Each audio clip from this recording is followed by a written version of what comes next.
if you have two quarterbacks, you don't have one at all.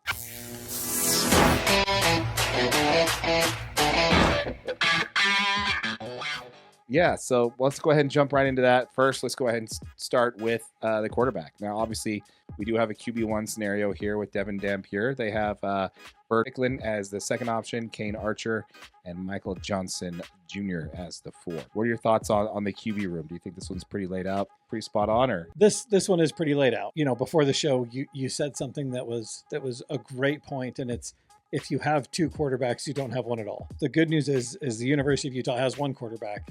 We got a clear-cut number one in Devin Dampier. He's proven. Obviously, he's a fantastic dual-threat quarterback. He can throw the ball up the field. He can make you pay with his legs. This is a pivotal time for the Utah offense because as Morgan Scalley takes over as head coach, you got new assistants coming in. The roster's being reshaped, and guys are going to have a chance to really prove what they can do on the field.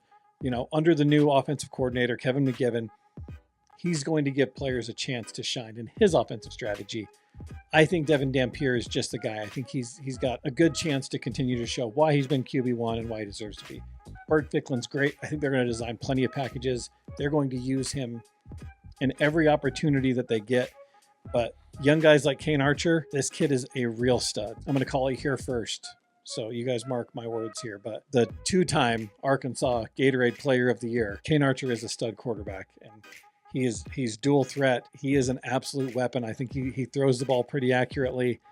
And Michael Johnson Jr. is he's one of those true athlete guys. So it's great to see some good solid depth at quarterback. It's gonna be fun to see how they fit into this new offensive strategy.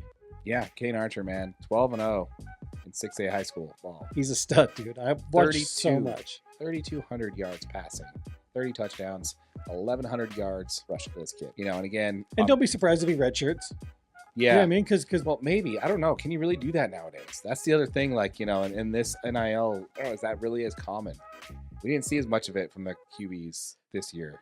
It is. I mean, you think Isaac Wilson redshirted last year because true. he only had one game, so he took a red shirt. Yeah, that's true. That way he could save his eligibility for Colorado. Yeah. Exactly. So it's still happening, right? Like they're still redshirting happening. They're redshirting not for their opportunity within their current club. They're redshirting to save eligibility. Yeah, exactly. For another payday for the next year. So it's just a little different. But yeah, you're right, man. Devin Dampier, purely number one guy, almost 2,500 passing yards this year. And he was ridiculous. 24 touchdowns, 835 rushing with 10 rushing touchdowns for a quarterback rating of 84.4, which is really good. He's the guy. Love to see it. Love to see it. He's the guy for a reason, man. So yeah, not too many qualms on the quarterbacks there. Let's go ahead and move on down to what we have in the running back room. So we have the projected depth. Again, this is according to KSL. We have Wayshawn Parker, Steve Chevis Soto, and then we have Daniel Bray as well as LaMarcus Bell. What's your take on that order?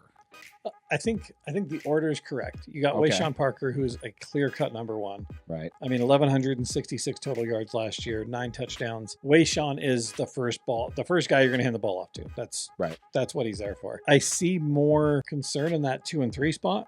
Steve Chavez Soto, he is more of a power running back. He's a very physical guy. Daniel Bray is the faster. I mean, we saw Bray last year multiple times where they handed it to him and it's like he saw a little bit of green room and he was just down the field because he's so fast. And he also catches the ball out of the backfield really well. So LaMarcus Bell, I believe he's a transfer running back. He also brings a ton of speed and he's got a good change of pace. So I think this is going to be whoever wins that second spot that we see get the majority of handoffs when Parker's not there. It's really going to be how do they complement McGiven's offensive scheme. Right? Are we spreading the ball more to the sides? Are we running up the middle?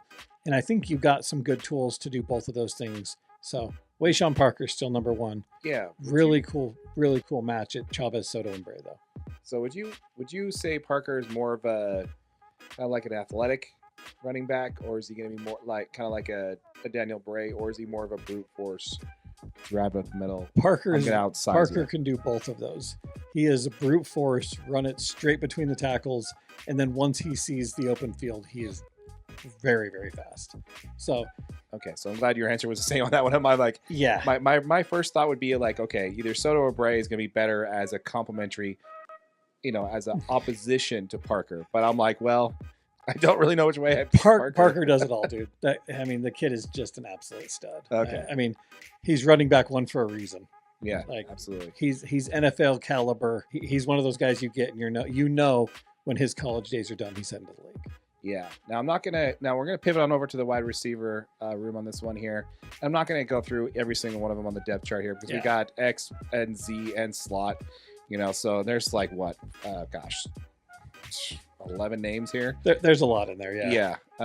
Obviously we're going to start with the ones, right? It's probably what we're going to start with. Right? Yeah. So tell me what you think about Braden Pagan over Tobias Mayweather. What do you think there? I think Brandon Pegan's a great player. He's a transfer from Utah. I said Pagan, didn't I? Yeah. Pegan. Jeez, dear. He's a great player. He's a transfer from Utah State. So he came down with McGiven. He's going to understand the scheme a little bit better. And I think that helps him just push himself, to the top of the stack. He's a very, very talented wide receiver. When you look at Tobias Merriweather, he had a good season last year, but he did not play a lot. You didn't see Merriweather catching a ton of passes. Larry Simmons kind of snuck into it late, and he kind of showed himself to be really sure-handed, right? Like Simmons caught a lot of balls where you're like, that might not have been as catchable. Like he did a really good job coming down, especially when Ryan Davis. Mm-hmm. So when Ryan Davis wasn't on the field, you saw Larry Simmons catching a lot of good passes. So like realistically, this wide receiver room is fantastic. They just need to kind of keep working on building chemistry, understanding where guys are going, and working towards becoming one with Devin Dampier and understanding where he's going and what he's doing. Okay, tight ends. Projected depth on tight ends is we got Noah, Hunter, Will, and Bear. Right, that's how we have them labeled out here. One of the things this article mentions is the storyline is which tight end earns the most third down targets. I thought that was an interesting question. What are your takeaways on that? What do you think is probably going to be the one that's going to be getting the options on the third? So I believe Hunter Andrews is going. I don't think he's going to be available like straight out of spring practice. I don't know if he's available till fall next year because I believe he got injured. Mm-hmm. So that's going to kind of open the door. Noah Benny is a big wide receiving target. I think he's probably got the best chance to really get in and get some of those reps. And if he can get them early, he could kind of solidify his spot to get some of those third down targets where you might only need 3 and you run a little cross route and you get him over the middle, and that's what you needed him for. Mm-hmm. So that's who I would say as far as tight end. Noah Benny's probably going to be the guy. All right, then we got the offensive line, which is always important when it comes to University of Utah. When it comes to the O-line and D-line are probably the most two important positional players outside of quarterback for the Utes, I think. Yeah. So we've got Obot, Williams, and Pollock on the left tackle. And then on the left guard, we've got Solatoa Moe. Alex Harrison, I like him at center. I don't know. Do you think Isaiah is a better fit there? Where do you got, where's your concerns on this one?